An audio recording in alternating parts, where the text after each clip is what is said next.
this morning, I don't know what all is going to happen this morning, but I am really anxious to find out. One of the things that we have happening this morning that I'm excited to hear about, Vickie Schlegel has been our ambassador to go to Africa to get those folks all squared away on that continent.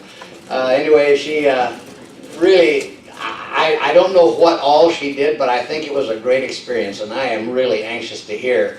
I believe the name of the group that she went with is Soul Hope. Is that correct? That's kind of the umbrella.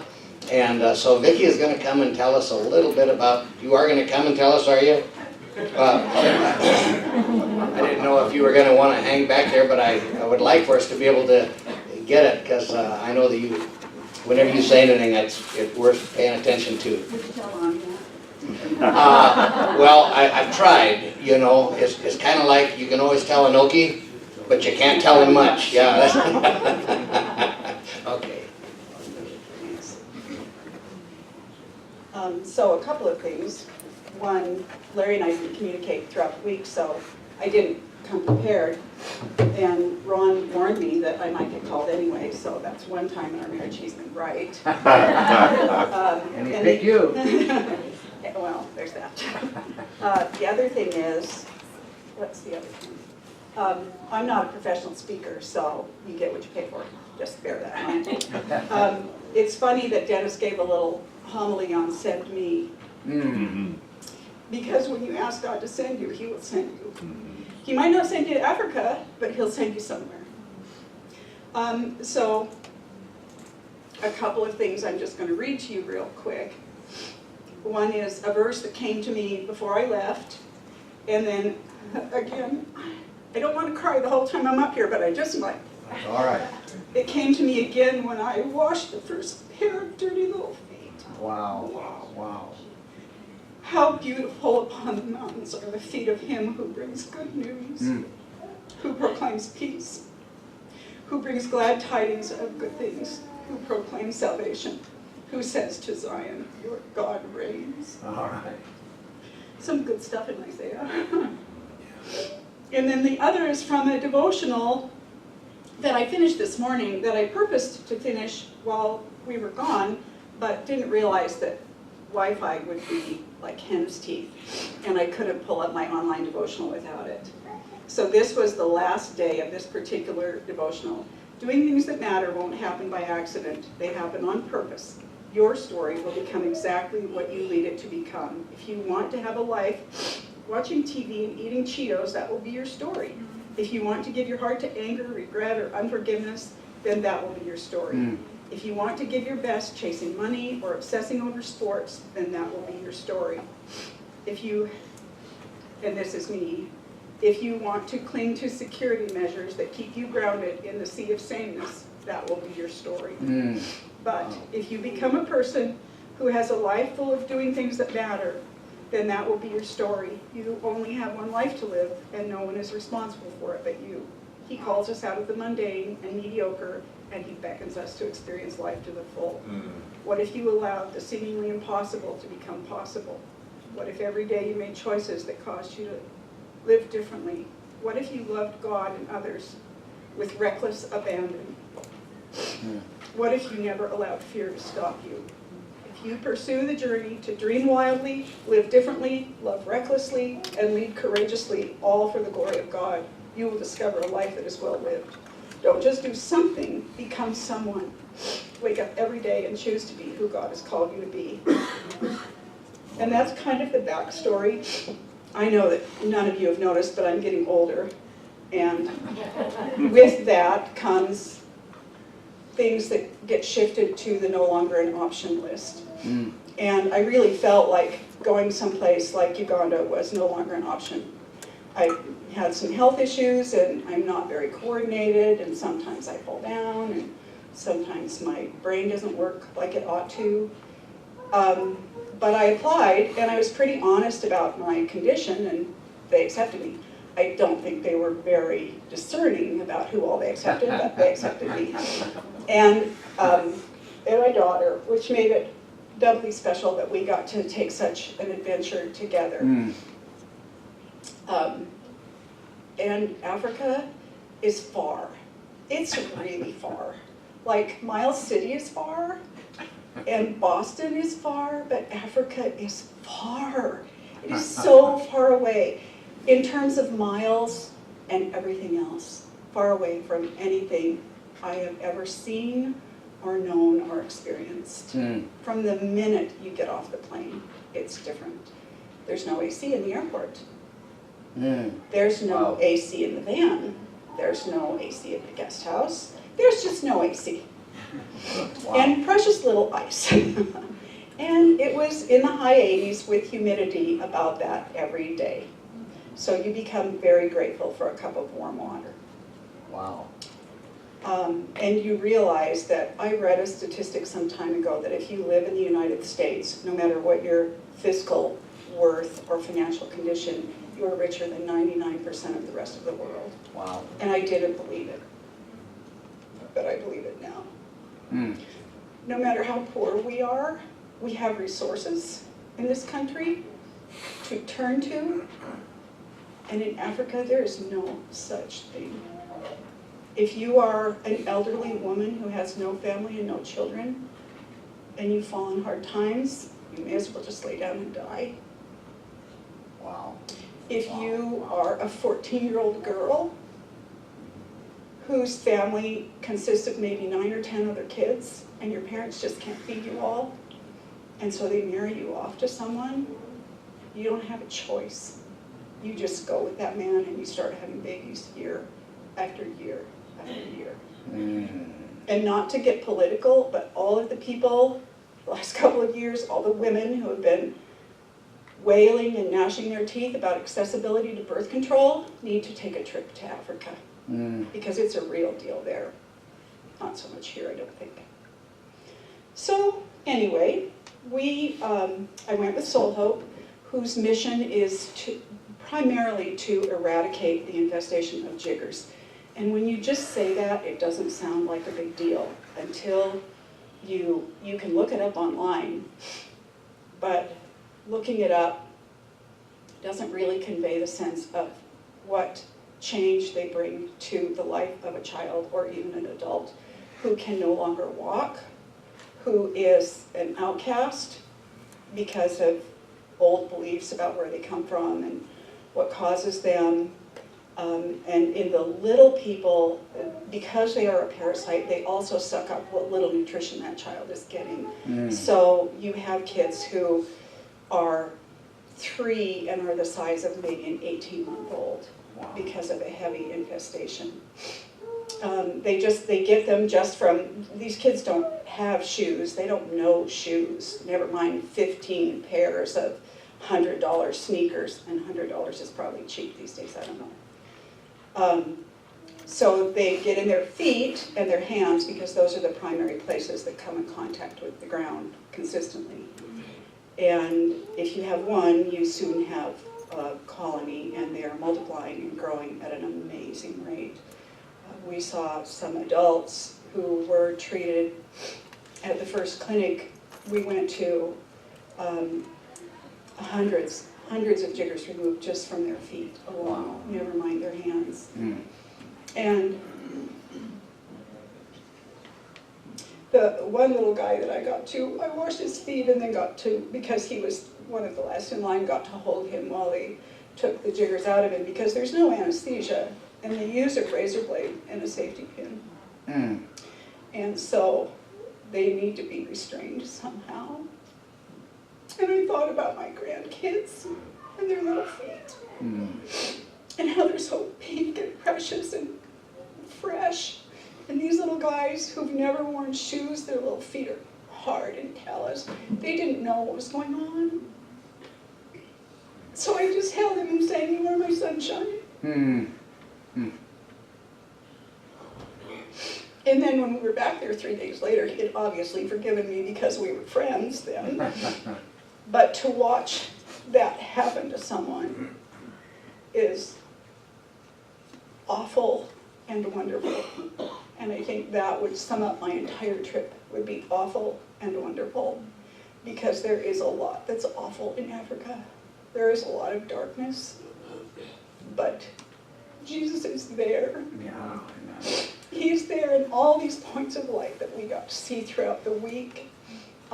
Besides working the 2 Soul Hope clinics and then going back to their outreach house one afternoon just to play with the kids, we got to go to an outlying village where a young woman, a 27-year-old woman from America, has started an organization called His Heart for Africa, because she went and she saw the plight of women and she couldn't put it out of her mind. Which is the same way Soul Hope got started. Asher Singay, who started it, said that they were researching adoption, and she saw these children with jiggers, and she couldn't just not think about it. She went home and she thought, what if this was my child and someone could help, and just walked away. And that interview where she said that was essentially why I got involved with Soul Hope, because I couldn't just look away. And Heather, who runs His Heart for Africa, couldn't look away. She started by getting a couple of kids in school, and in Africa, unless you have money to pay for tuition and books and uniforms and all the things, you just don't go to school. You work at home from the time you're, I don't know, old enough to work, 2 or 3. You have a job, and if you don't do it, it's very likely that you get beaten, because the parent-child dynamic is totally different than it is here in the United States. Women have babies because they don't have a choice, and not because they're so in love with their kiddos. So one day, Heather took all of us from the Soul Hope group, and we went to an outlying village for a Bible study that she holds every week. Now, mind you, the ladies at the Bible study don't speak English, and we didn't speak Ugandan, but Heather speaks a little bit, and she's got translators and social workers that help her out. And there were probably 30 ladies who came to the Bible study that Wednesday. And they had questions for us about, it was funny, about the things that were on their hearts, like one young mom whose husband I thought he had died, but apparently he just bounced. She wanted to know what it's like in the States for single mothers, because in Africa there's a great pressure, especially for younger women, to remarry. It's kind of a stigma to be single. And this girl was 21, and she had kids, and she didn't want to really remarry. But her family was pressuring her to, so she wanted to know what that's like in the United States. And another one wanted to know, how are widows taken care of? Because there's no care for widows in Africa. But Heather has provided some care for this little group. She bought mattresses. Her organization bought mattresses for all these women, many of whom are elderly and had never slept on a mattress before. Wow. They slept on a mat on the ground. She's got, I think, 60 kids in school now. I actually had her send me some notes.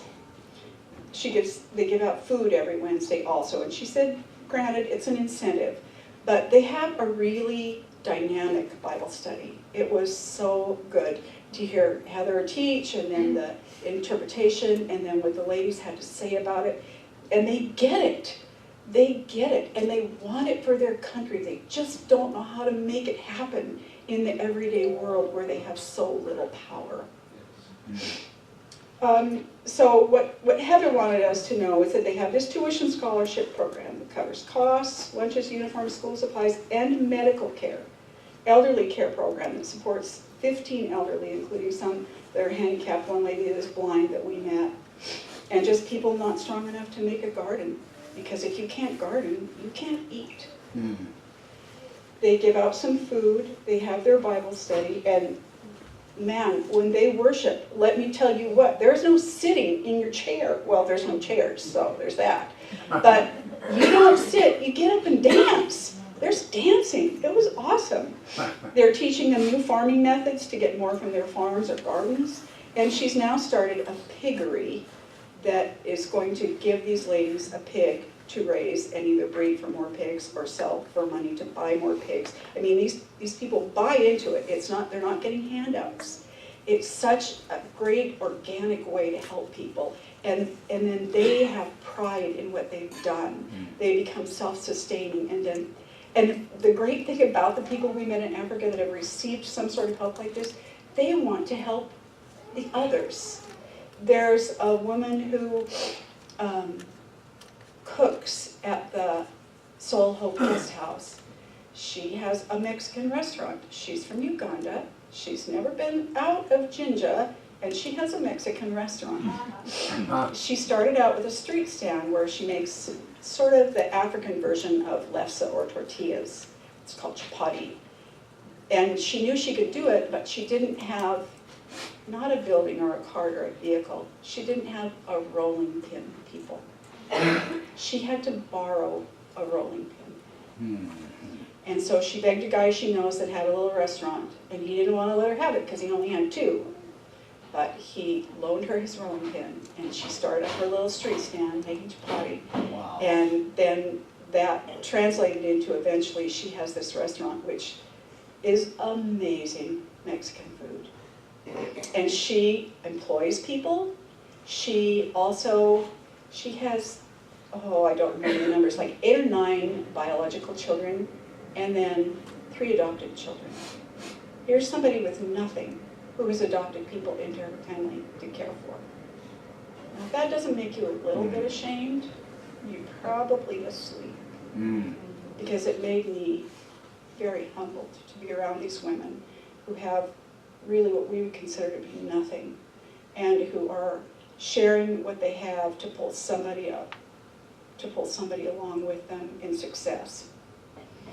And you know, we just, every night we would just praise her because her cooking was so awesome, and we would tell her, you know, we just loved her so much. And I said to her one day, Mary, I just worship your skills. And she says, do not worship me, worship Jesus. All right. And she says right along, she told us her story one day when she taught us to make chapati. She didn't teach me, but I guess she taught some other people. I just was there to listen. That how God saw her through when her husband left, and how she didn't know how she was going to feed her kiddos. And God just led her through the process, and she just gives him every bit of praise and glory for what has happened, all the good things in her life. Another woman makes beads out of paper, and when she has a big order, she employs other women, widows, who have no income. She subcontracts it out, essentially. She also has children that she cares for that don't belong to her. And that was the theme everywhere we went, is that people, Ugandan people with huge hearts, gather these people up and take care of them, but more than that, teach them that life can be so much more than what it has been in the past, and giving Africa hope in Jesus and in her people.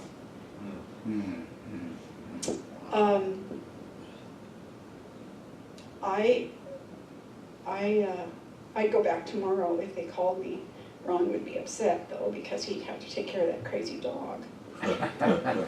But Soul Hope, they really try to prepare you, but I don't know that there's really a way to prepare somebody for something that is so totally out of their wheelhouse. I think I was the only one who had not been before. These people had all, I was like, how did I even get in on this trip? I mean, they've been all over the world doing all this stuff, and I'm just like kind of like the Okie from Muskogee. In their material, though, the paragraph that had stood out to me to begin with, but means so much more to me now, is that many people go to Africa expecting to change it, to help the people. What they're totally unprepared for is how Africa changes you, how it reaches deep into your soul, leaving you with a broken heart and an unexplainable love. Wow.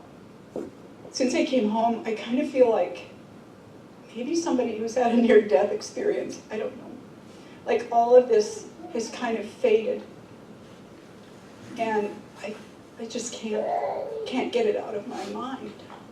My heart, I feel like my heart is in Africa. Wow. And I don't even want to live there.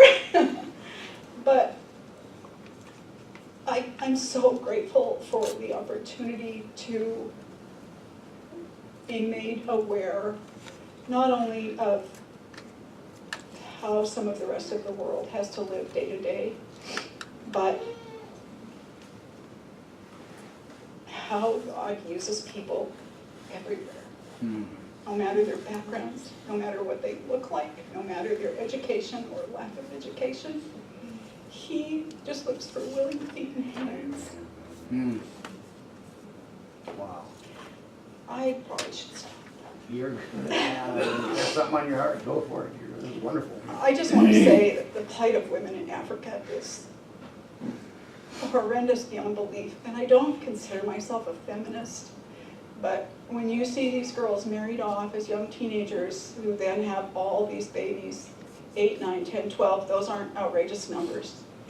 And then the husband just leaves them with nothing. There's no welfare, there's no Medicaid, there's no nothing for them. If someone else doesn't come along and offer them a hand, it just defies belief. And you see the babies in the streets. No clothes, no shoes.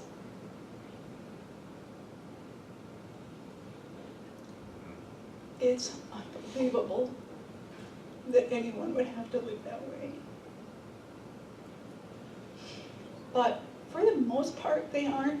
They're very happy people.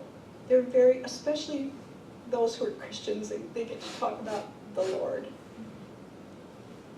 It really shows you what it means to have a hope beyond this world. Larry always says that this world is all there is.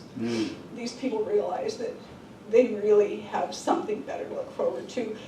We're so separated by our affluence from God, many layers of affluence, and it keeps us often from realizing how much we need Jesus. Yeah. And if you don't have anything but maybe a little corrugated shack and don't even know how you're going to feed your kids tomorrow, that'll draw you in for sure. So to witness people who are really and truly living on faith, we say we do, but in reality, we rely on a lot of other things. So that was a major blessing. Lots of stories hit me up. Those are probably the high points.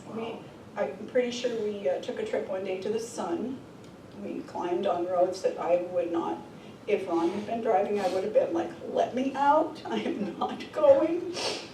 We left 6,000 feet above sea level, no, 4,000, and when we got to the village, we were at 10,000 feet above sea level. Wow. So you think it'd be cool up in the mountains, but when you're near the equator, it works the opposite. It's like the sun is right here, and it's real hot, and it's like Appalachia on steroids, because these people don't see very many white people, Mzungus, they don't see very many Mzungus, and they don't see very many vehicles up and down the road. So when there's a convoy of vehicles full of, not entirely full of white people, but a lot of white people, it's like a parade is coming to town.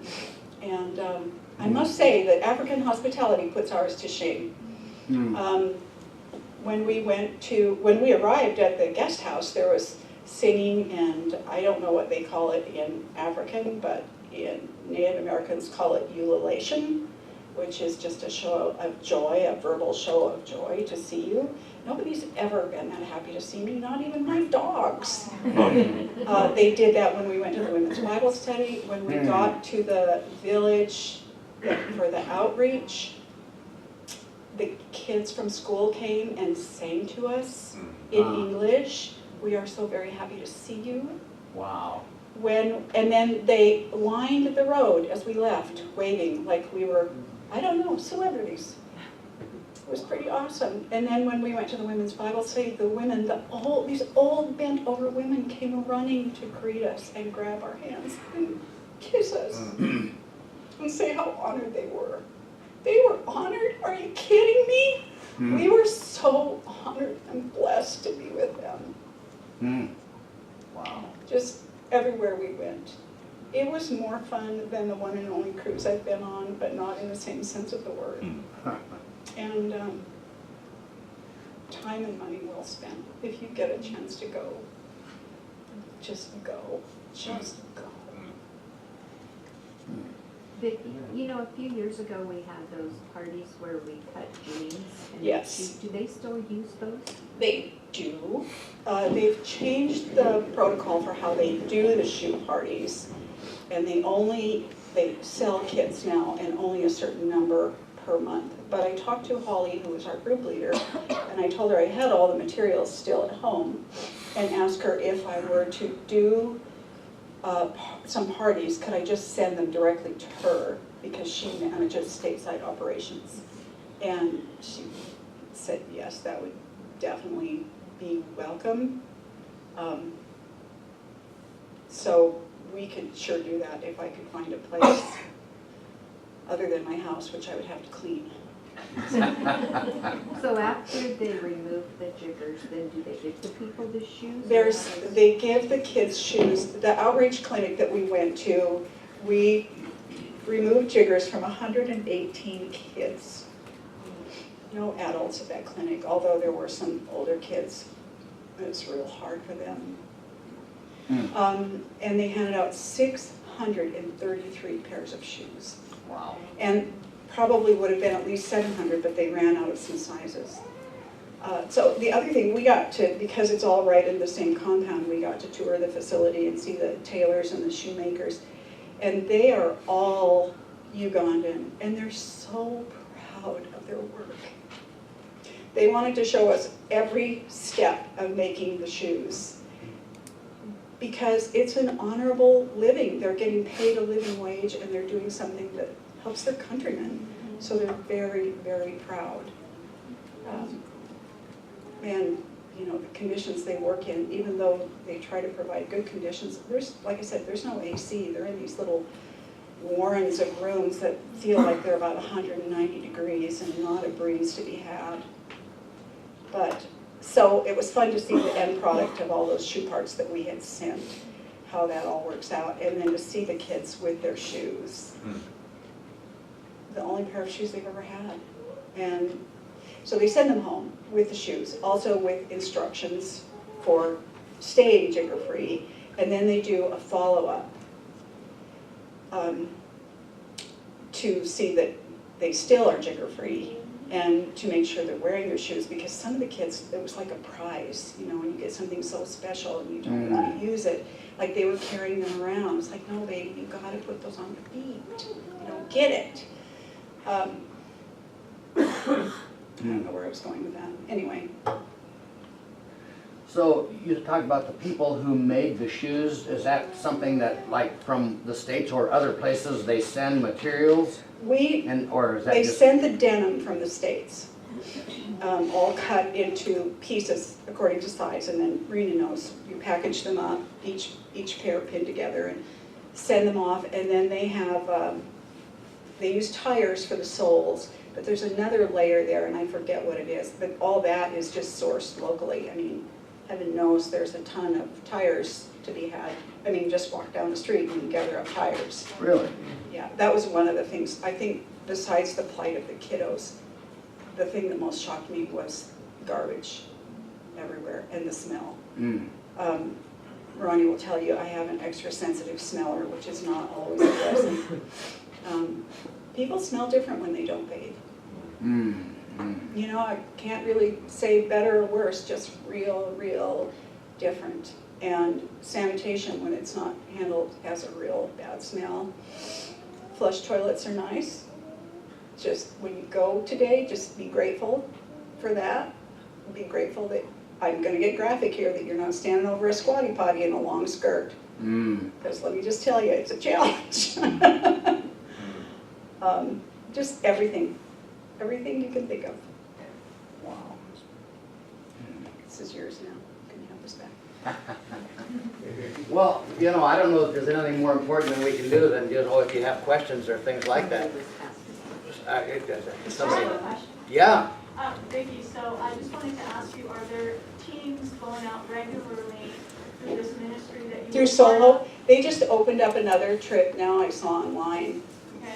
And I didn't apply, so don't be back there sweating. And so, and if anybody was moved to say contribute to making more shoes, you know, or to the shoe fund, so to speak. If you look at soulhope.org Uh-huh, or hisheartforafrica.org, either of those, and I can just speak to them because I've seen them in action. Yeah. And I know it's not, here in the States, we tend to throw money at stuff. And that's not what it is. It's so, I can't think of another word except organic. It's like, here, we'll show you to do this, and then you start doing it. And you help the next person, and the next person, and the next person.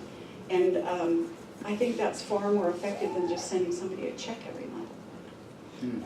So I would personally vouch for these organizations for being wise in the way they spend their money, and for the money actually helping somebody instead of lining up bureaucrats' pockets. The other thing Heather told me that she didn't necessarily want me to share from His Heart for Africa is that she does get, she doesn't draw a salary. She gets a $200 stipend a month from the organization for rent, which she usually puts back in her savings so that if they have an emergency, she's got something to draw on for the women and children. And I don't know about the rest of you, but when I was 27, I was kind of a waste of space. So to meet someone that on fire for the Lord and for people, I just wanted to adopt her. I just wanted to put her in my pocket and bring her home with me. Really put me to shame.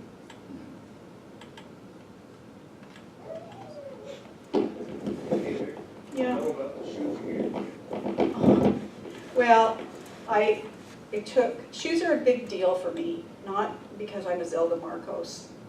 No, you're the only one who remembers that. Old guy. Right. But because of the issues with my foot, I can't wear just any shoes. So the shoes I have get worn a lot. And I took an old pair to wear to clinics because I couldn't find anything new that would work for me. And we were getting ready to go, and I asked our group leader, is there somebody who could use these? Now, they had a lot of wear left in them. I could have got a few more years of use out of them.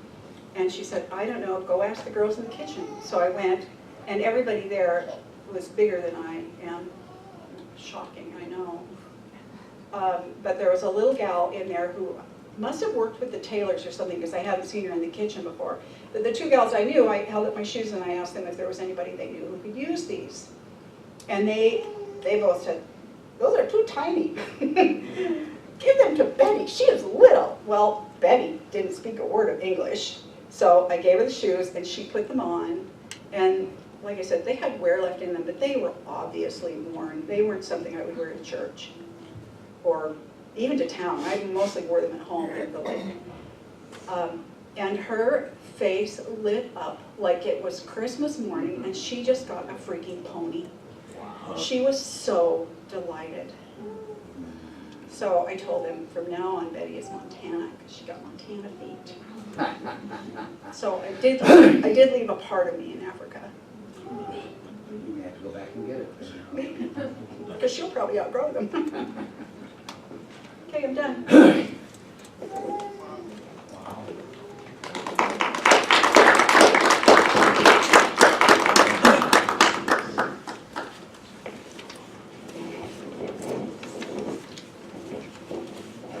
You're all familiar with, I suppose, the story of the starfish on the beach, and a guy going along and throwing thousands and thousands of starfish on the beach that got washed up for some reason, and he's throwing them back in, and some guy comes along and says, what are you doing? He says, oh, I'm just throwing these starfish back in where they can, survive.